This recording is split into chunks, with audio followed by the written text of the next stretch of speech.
चलिए आज का सेशन स्टार्ट करते हैं। आज हम पढ़ने वाले हैं माइक्रोस्पोरोजेनेसिस। अब माइक्रोस्पोरोजेनेसिस समझने से पहले आपको जो है वो समझना होगा किसको, स्टेमेन की संरचना को। जब तक कि आप स्टेमेन के स्ट्रक्चर को जो है वो बेटर तरीके से समझ नहीं पाएंगे तब तक कि आप माइक्रोस्पोरोजेनेसिस को जो है वो नहीं समझ पाएंगे। इसलिए सबसे पहले स्टेमेन के स्ट्रक्चर को बहुत अच्छे तरीके से समझेंगे, उसके बाद में माइक्रोस्पोरोजेनेसिस को समझेंगे। चलिए देखते हैं स्टेमेन के बारे में।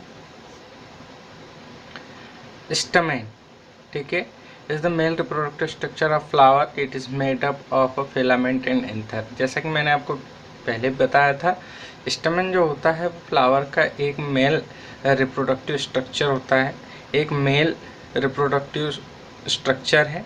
कहने का मतलब कि फ्लावर के अंदर एक मेल रिप्रोडक्टिव पार्ट है, एक नर जनन अंग है। कौन? स्टेमेन, ठीक है। और किस किस से मिलकर के बना होता है ये? तो ये मिलकर के बना होता है किससे? फिलामेंट से। और किससे मिलकर के बना होता है? एंथर से, है ना। स्टेमेन के दो पार्ट होते हैं, दो भागों से मिलकर के बना होता है। एक होता है फिलामेंट और एक होता है क्या? एंथर। फिलामेंट और एंथर से मिलकर के इसका क्या होता है? निर्माण होता है। बात कर लेते हैं फंक्शन की। The main function of stamen is produce pollen.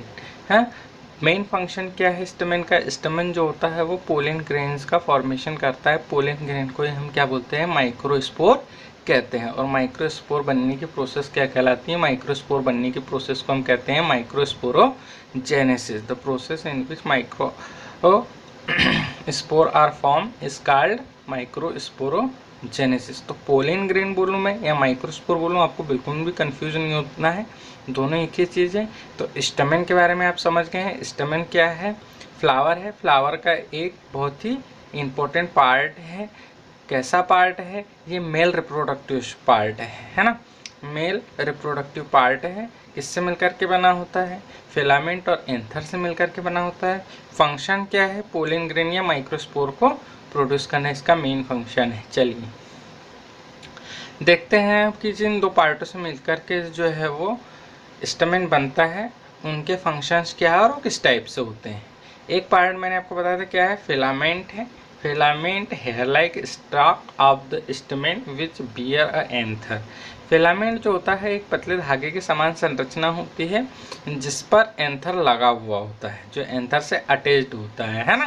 Filament is a hair like structure attach with the anther. Function क्या है इसके? To attach the anther to flower stem. ये क्या करता है? जो एंथर होता है उसको किससे अटैच करता है? फ्लावर स्टेम से अटैच करता है। तो मेन फंक्शन क्या होगा filament? Main function to attach the anther to pollen stem. Anther को पोलन स्टेम से क्या करता है? जोड़ने का कार्य करता है। एंथर क्या होता है? अब एंथर के बारे में देख लेते हैं। Anther is the terminal structure which is part of the stamen.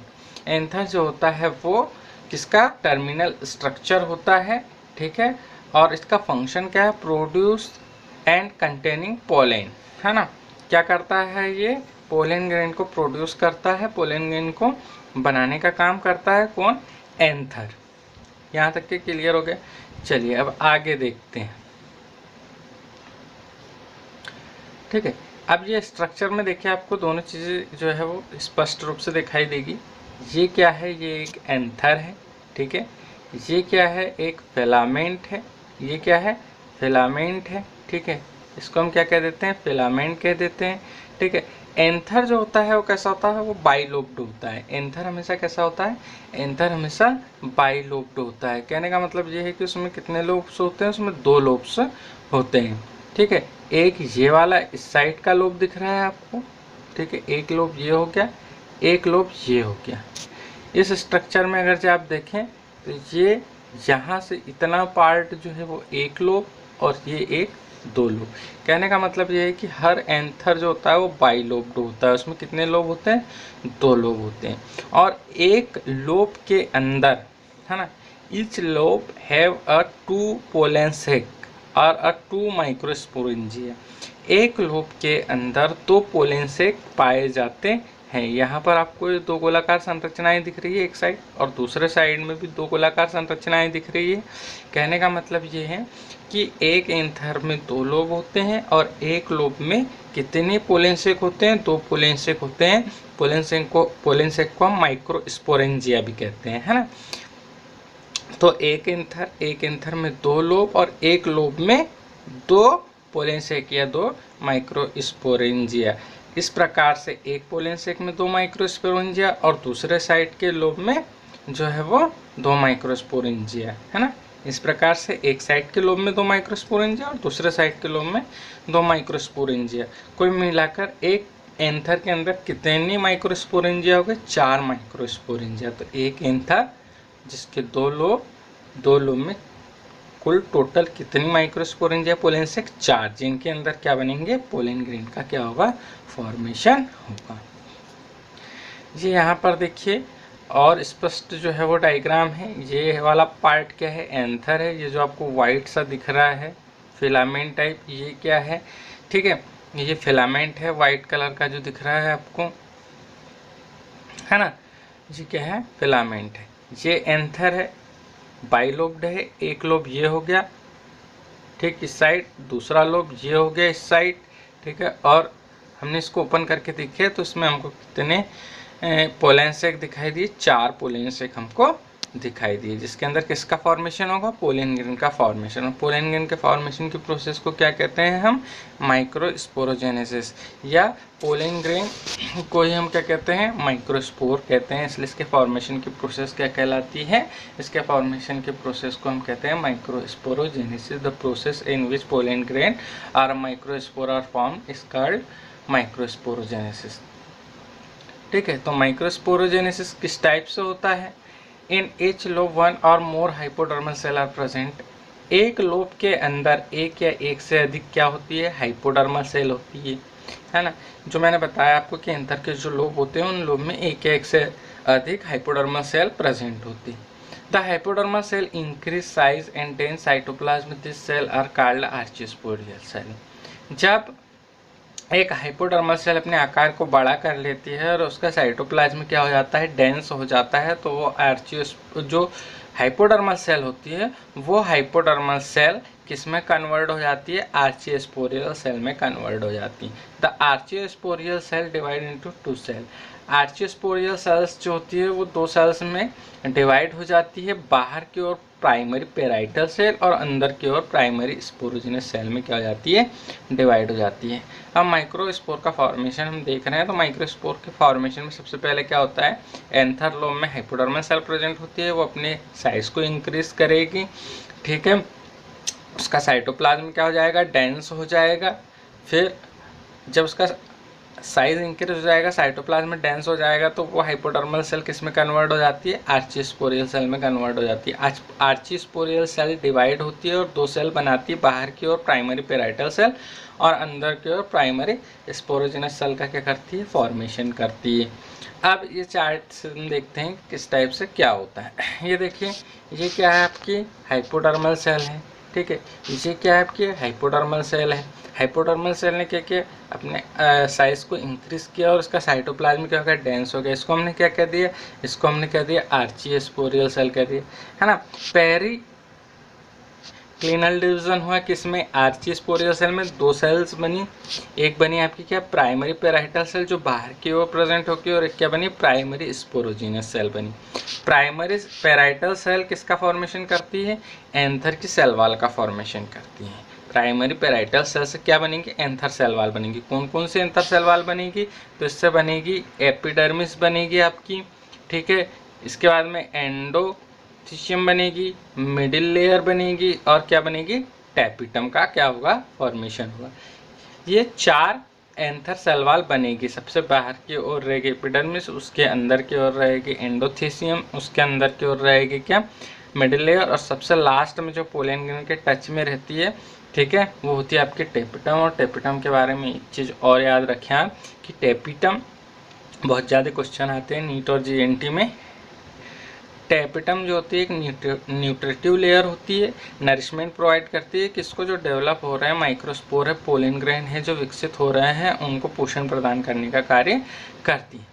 अब इधर देखते हैं हम दूसरी ओर, जो प्राइमरी स्पोरोजेनस सेल होती है, इसमें कई बार क्या होता है, माइटोटिक सेल डिवीजन होता है। माइटोटिक सेल डिवीजन होने के बाद में प्राइमरी स्पोरोजेनस सेल किस में कन्वर्ट हो जाती है, माइक्रोस्पोर मदर सेल में क्या हो जाती है, कन्वर्ट हो जाती है।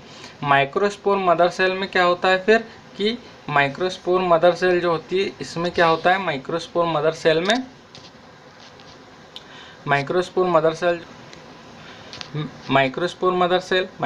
मदर सेल में मियोसिस सेल डिवीजन होता है। और मियोसिस सेल डिवीजन होने से क्या होता है, एक माइक्रोस्पोर मदर सेल से 4 माइक्रोस्पोर का क्या हो जाता है, फॉर्मेशन हो जाता है। कितने माइक्रोस्पोर का फॉर्मेशन हो जाता है, 4 माइक्रोस्पोर का फॉर्मेशन हो जाता है। इस प्रकार से माइक्रोस्पोर या पोलेन ग्रेन का जैसे ही फॉर्मेशन होता है, माइक्रोस्पोरोजेनेसिस की जो प्रोसेस होती है, ये प्रोसेस क्या हो जाती है, कंप्लीट हो जाती है। ठीक है, माइक्रोस्पोरोजेनेसिस की प्रोसेस कंप्लीट हो जाती है जैसे ही जो है माइक्रोस्पोर या पोलेन ग्रेन का फॉर्मेशन होता है।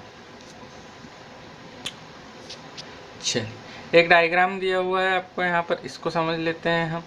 ये एक क्या है, एंथर का डायग्राम है। ठीक है, कितने इसमें पोलेन शेक दिखाई दे रहे हैं हमको, माइक्रोस्पोंजिया 4 दिखाई, 1 2 3 और कितने 4 दिखाई दे रही है, 4 है।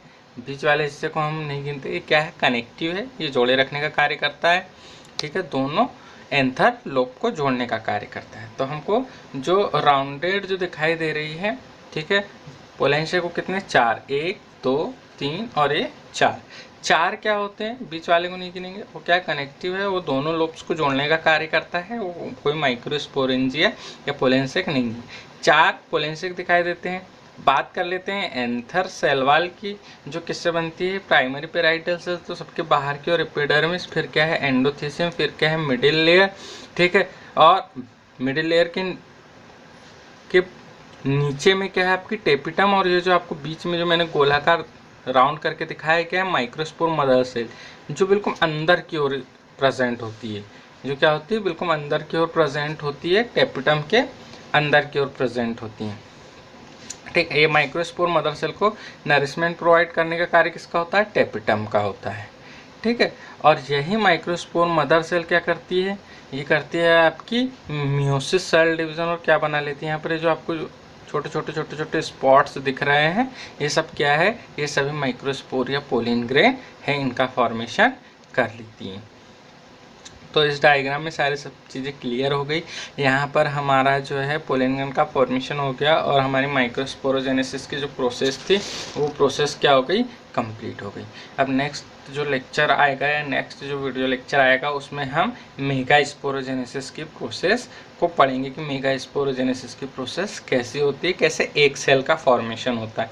यहाँ पर पोलेन ग्रेन का फॉर्मेशन हो गया, अब हम एक सेल का फॉर्मेशन पढ़ेंगे, मेगा स्पोरोजेनेसिस पढ़ेंगे। जब मेगा स्पोर बन जाएगा तो माइक्रोस्पोर और मेगा स्पोर दोनों फ्यूज होंगे और फर्टिलाइजेशन की प्रोसेस होगी, और फ्रूट का निर्माण होगा, किसमें, एक फ्लावर से क्या बन जाएगा, फ्रूट बन जाएगा, फल बन जाएगा। तो मेगा स्पोरोजेनेसिस जो होगा वो हम नेक्स्ट वीडियो लेक्चर में उसको कवर करेंगे। मैं यहाँ पर कोशिश करूँगा कि रिप्रोडक्शन फ्लावरिंग प्लांट के सारे वीडियो लेक्चर आपके लिए बना करके अपलोड कर दूँ, ताकि आपको जो है हेल्प मिले, है ना। 12th के जो एमपी बोर्ड के स्टूडेंट हैं उनको भी, जो नीट और जीएनटी वाले स्टूडेंट हैं उनको भी काफ़ी हेल्प मिलेगी इन वीडियो से। अच्छा, एक बात और, ये टॉपिक जब कंप्लीट हो जाएगा रिप्रोडक्शन फ्लावरिंग प्लांट, इस पर बेस्ड कुछ एमसीक्यूज जो नीट और जीएनटी में आए हैं, है ना, उनको भी मैं आपको सॉल्व यहाँ पर करवाऊँगा, और प्रैक्टिस करेंगे हम। जो बार बार जो क्वेश्चन इस चैप्टर से आते हैं उनकी एमसीक्यूज में कुछ करवाऊँगा। चैनल को सब्सक्राइब कर लीजिए, बेल आइकन को दबा दीजिए, और आपके जितने भी फ्रेंड्स हैं, जितने भी रिलेटिव्स हैं जो नीट और जीएनटी की तैयारी कर रहे हैं, उनको वीडियो की लिंक शेयर कीजिए। यूट्यूब चैनल को सब्सक्राइब करने के लिए बोलिए प्लीज़ सभी लोग, है ना, यूट्यूब चैनल को सब्सक्राइब करने के लिए बोलिए, और चैनल को सब्सक्राइब करके बेल आइकन दबाने के लिए बोलिए, ताकि जैसे ही मैं वीडियो अपलोड करूँ उनको तुरंत नोटिफिकेशन आ जाए, है ना। इस नॉलेज को अधिक से अधिक लोगों के साथ शेयर कीजिए। थैंक यू आप सभी को वीडियो लेक्चर सुनने के लिए, थैंक्स।